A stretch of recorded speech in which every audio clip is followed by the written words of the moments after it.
Welcome everybody to the 2016 BYU Football Media Day. I'm Lauren Francom. I will be your host for the remainder of the day for a stellar lineup of web chats. But first, we are here with Trevor Matich from ESPN from the 1984 National Championship team.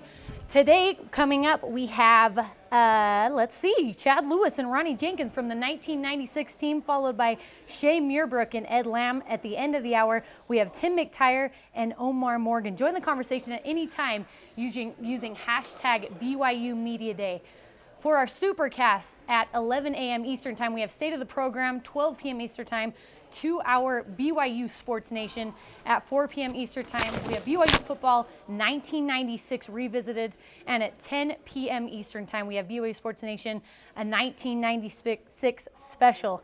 I'm having a hard time talking today, Trevor. That's a lot of numbers, Lauren. It is a lot of numbers, and it's early in the morning. It is early in the morning, but you're doing much better than I would be doing with those. Thank you. I'm usually just getting up around this time, but you're usually wide awake working. I'm usually getting in from last night around this time, so okay, that's not exactly true.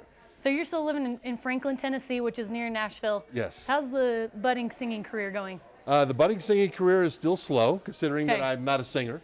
But if you ever see me on an album or hear me on the radio, you'll know that they've run completely out of singers. Oh, and so that's why wow. although I have sang and played an original song, 2 of them actually, at the Bluebird Cafe.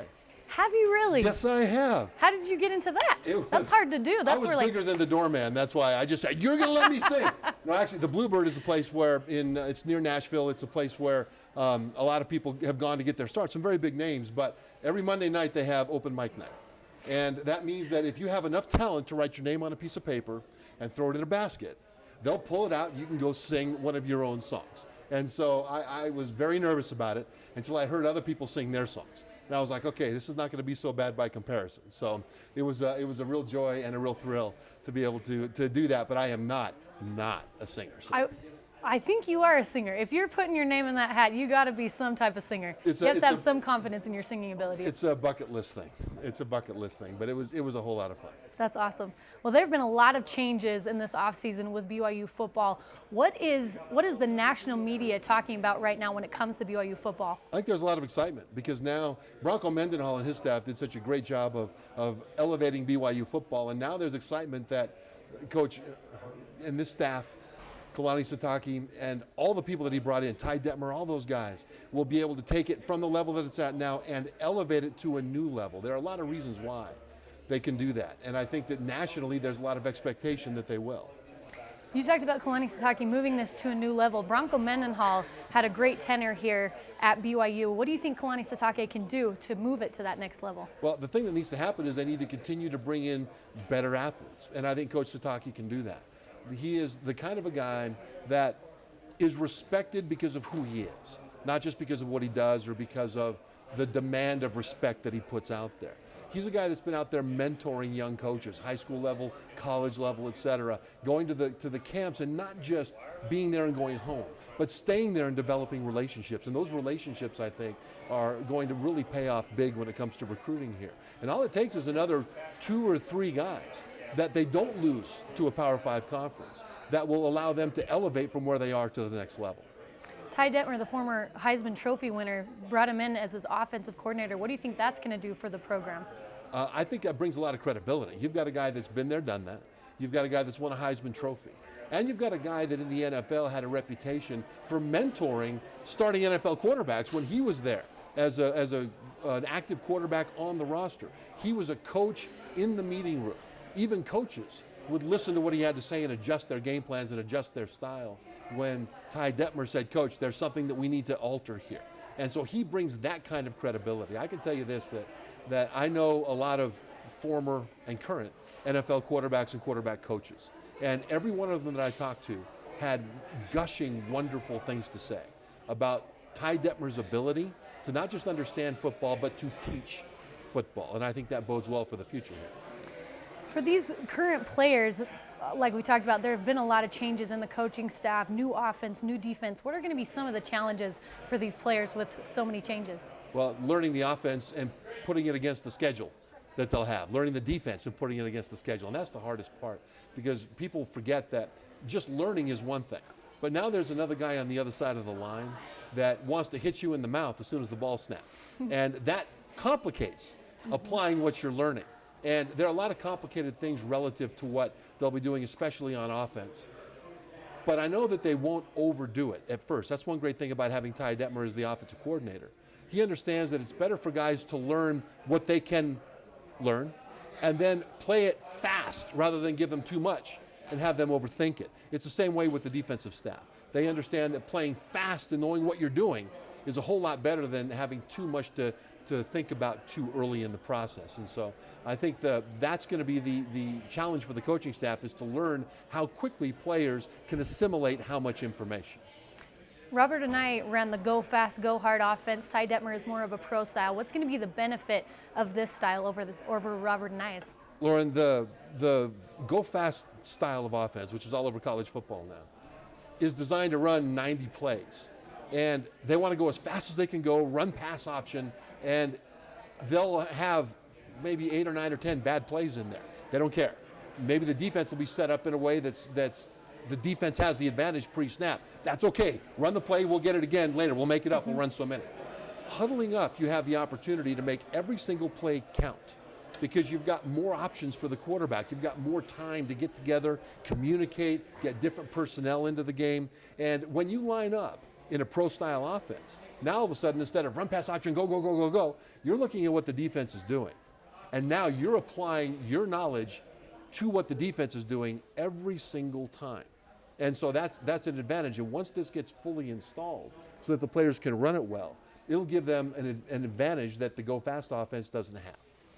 You were an offensive lineman on that 1984 team. Louis Lapuaho from this year said, huddling after every play feels like a big piece of chocolate cake for him. From the offensive lineman's perspective, what are some of the other benefits of this type of offense? Well, you get together and look each other in the eye in the huddle, and there's a lot to be said for that. Now, keep in mind that BYU will huddle, but there'll be times when they won't. They'll have different tempos. But I think BYU has always been able to recruit big, powerful offensive linemen. And I think going back to a pro style maximizes that ability. They're also able to recruit quarterbacks, linebackers, interior run-stuffing defensive tackles. It's been just sort of a history of BYU that way, and I think what they plan to do on defense and what they plan to do on offense maximizes their historical advantages in recruiting. We have Taysom Hill and Tanner Mangum coming back. If you put yourself in the coach's shoes, what do you do this year?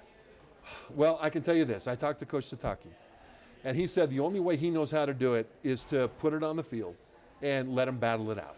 And that is the only way the players can really respect it. If there are politics involved, there are certain advantages to that, but at the end of the day, players then think, okay, I've got to play the political side in addition to the football side. But by doing it this way, what everybody respects who will win, and who will win will be the guy that the team also knows should be the guy that's playing, because no matter which guy is chosen to start, I expect the other guy to play. But no matter which guy is chosen to start, you've got to understand that it's still a team thing, and the team has to buy in. And by having it be a battle instead of looking at off the field considerations, the team will buy in because of the nature of that kind of competition. BYU has a lot of personnel player-wise coming back this year. What are you most excited about? What position group are you most excited about? I'm most excited about the defensive backfield. With Kai Nakua and the rest of them, you've got as maybe the fastest defensive backfield in recent memory, and the deepest defensive backfield in recent memory. And that'll really help, because when you lose a pass rusher like Bronson Kafusi, all of a sudden you've got to find some other guy that can individually go get after the quarterback. And with Warner and some others, they've got guys that they think can do that. But with the secondary being as active and as fast as they are, they'll give more time for those pass rushers to get after the quarterback. So there's a lot of talk right now of the Big 12 expansion and BYU being one of those teams that gets included. But I guess now there's not much talk of that expansion anymore. But what would you like to see happen to BYU and the program moving forward? It's best for them to be in a Power 5 conference, because we don't know going forward how college football will be consumed. I mean, the way media is changing right now with untethering of cable stations from cable packages, et cetera. People think about the future of consuming sports as, what device do you watch it on? Your TV, your phone, your tablet. But to me, it's more, who will you buy it from?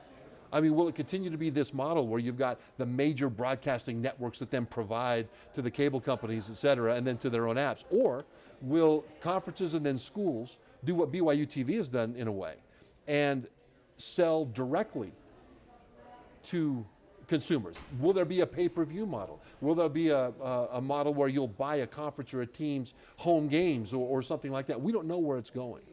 The thing about BYU and what BYU brings to a Power 5 conference is that it is truly a national brand. And it's not just the LDS community that looks at BYU. College football fans in general have realized for several generations that if they turn on the TV and the game's on and that Y's on that helmet, it's going to be an exciting game. And they're going to want to watch it to the end because BYU, even if they're trailing, they're going to come back. And so that national brand bodes well for an uncertain future in terms of how people will consume their college football and their live sports, because BYU will always have an interest to people who want to watch and are interested in good, exciting college football. On the BYU side, what they need is to be involved with the big programs so that wherever this does go, they hitch their wagon to a lot of other big, powerful schools. Trevor, thank you so much for being here with us. A lot of really good insight.